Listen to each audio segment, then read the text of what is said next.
अब हमारी बारी है। ट्रंप के इतना कहते ही अमेरिका ने ईरान पर फिर हमला बोल दिया। IRGC के 4 कमांडरों की मौत हो गई है। नमस्कार, आप देख रहे हैं न्यूज़ 18। मैं हूं आपके साथ श्रुति श्रीवास्तव। अमेरिका ने एक बार फिर ईरान के खिलाफ हवाई हमले शुरू कर दिए हैं। अमेरिकी अधिकारी के हवाले से आई रिपोर्ट के मुताबिक राष्ट्रपति डोनाल्ड ट्रंप ने पिछले सप्ताह बमबारी रोककर बातचीत के लिए मौका दिया था, लेकिन जॉर्डन में अमेरिकी सैन्य अड्डे पर हुए मिसाइल हमले के बाद सैन्य अभियान दोबारा शुरू कर दिया गया। एक्सियोस की रिपोर्ट के मुताबिक ईरान की ओर से एक दिन पहले जॉर्डन स्थित अमेरिकी बेस को निशाना बनाकर मिसाइलें दागी गई थीं।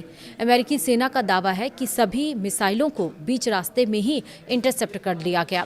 वहीं ईरान ने कहा है कि बुधवार को हुए हमले में ईरान के 4 सैनिक मारे गए हैं। बुधवार को पत्रकारों से बातचीत में ट्रंप ने कहा है कि अमेरिका ईरान पर बहुत जोरदार हमला करेगा। उन्होंने कहा कि अब हमारी बारी है। ट्रंप ने यह भी दावा किया है कि ईरान ने मिसाइल हमला करना अपनी गलती माना है और अमेरिका से जवाबी कार्रवाई नहीं करने की अपील की है। हालांकि ईरान की ओर से इस दावे की स्वतंत्र पुष्टि नहीं हुई है। रिपोर्ट के अनुसार ट्रंप प्रशासन ने इससे पहले लगातार 13 रात तक ईरान के सैन्य ठिकानों पर हमले किए थे और इसके बाद बातचीत की संभावना को देखते हुए बमबारी अस्थायी रूप से रोक दी गई थी। लेकिन जॉर्डन में हुए मिसाइल हमले के बाद 5 दिन के भीतर ही यह सैन्य अभियान फिर शुरू हो गया। इस बीच ईरान की मेहर न्यूज़ एजेंसी ने दावा किया है कि इराक के दियाला प्रांत में अमेरिका और सऊदी अरब के संयुक्त हवाई हमलों में इस्लामिक रिवॉल्यूशनरी गार्ड कॉर्प्स यानी कि IRGC के 4 सदस्य मारे गए। रिपोर्ट में उनकी पहचान अली असगर अस्तानेह, अबोल फजल मोताकी, मुर्तज़ा अकबरी और अमीर अब्बास दरहम फरोशू के रूप में हो गई है। वहीं एजेंसी के मुताबिक चारों ईरान के काशान शहर के रहने वाले थे। उधर द न्यूयॉर्क टाइम्स ने एक अमेरिकी अधिकारी के हवाले से दावा किया है कि संयुक्त हमलों में करीब 20 ईरानी सलाहकार, जिनमें IRGC के सदस्य और तकनीकी सलाहकार शामिल थे, मारे गए हैं। रिपोर्ट के मुताबिक इन ठिकानों को इसलिए निशाना बनाया गया है क्योंकि वहां ईरान संबंधित समूहों को मिसाइल और ड्रोन संचालन में मदद देने वाले सलाहकार मौजूद थे। वहीं अब तक अपडेट्स क्या हैं वो समझिए। ईरान की फोर्स न्यूज़ एजेंसी ने दावा किया है कि केशम द्वीप पर एक रिहायशी इमारत पर हुए अमेरिकी हमले में 3 लोगों की मौत हो गई है।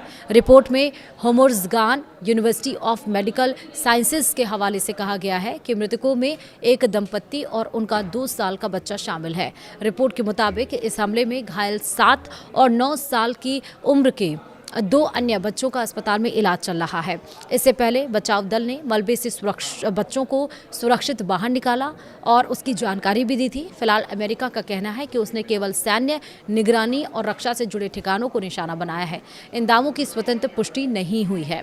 दूसरा, ईरान ने हॉर्मुज़ जल डमरूमध्य के संयुक्त प्रबंधन को लेकर ओमान के प्रस्ताव को खारिज करते हुए अपना नया प्रस्ताव पेश किया है। दोनों देश अंतिम समझौते की शर्तों पर बातचीत जारी रखे हुए हैं। ईरान के उप विदेश मंत्री काज़ेम गरीबाबादी ने कहा है कि तेहरान के प्रस्ताव के तहत जल डमरूमध्य में एक समुद्री मार्ग पूरी तरह ईरान के क्षेत्रीय जल क्षेत्र से गुजरेगा, जबकि दूसरे मार्ग का एक हिस्सा भी ईरानी जल क्षेत्र में रहेगा। उनके मुताबिक इससे ईरान आने और जाने वाले दोनों समुद्री मार्गों की प्रभावी निगरानी कर सकेगा। वहीं राने नेटवर्क के वरिष्ठ मध्य पूर्व विश्लेषज्ञ रयान बोल ने दावा किया है कि ईरान के खिलाफ जारी सैन्य अभियान के बीच अमेरिका के एडवांस्ड सैन्य संसाधनों पर दबाव बढ़ रहा है। उन्होंने अल जजीरा से कहा है कि लंबी दूरी से दागे जाने वाले संयुक्त स्टैंड ऑफ हथियार और थाड जैसी उन्नत एयर डिफेंस मिसाइलों का भंडार तेजी से कम हो रहा है। उनके मुताबिक कई रिपोर्टों के अनुसार पेंटागन के योजनाकार भी इन हथियारों की उपलब्धता को लेकर चिंतित हैं। वहीं ईरान की सरकारी प्रसारक IRIB के मुताबिक केशन द्वीप पर अमेरिकी हमले में क्षतिग्रस्त हुए रिहायशी भवन के मलबे से तीसरे बच्चे को सुरक्षित निकाल लिया गया। रिपोर्ट के अनुसार बचाव अभियान अभी भी जारी है। रिपोर्ट में कहा गया है कि अमेरिकी हमले का निशाना बना भवन 5 सदस्यों वाले एक परिवार का था। इससे पहले 2 बच्चों को मलबे से निकालकर अस्पताल पहुंचाया गया था।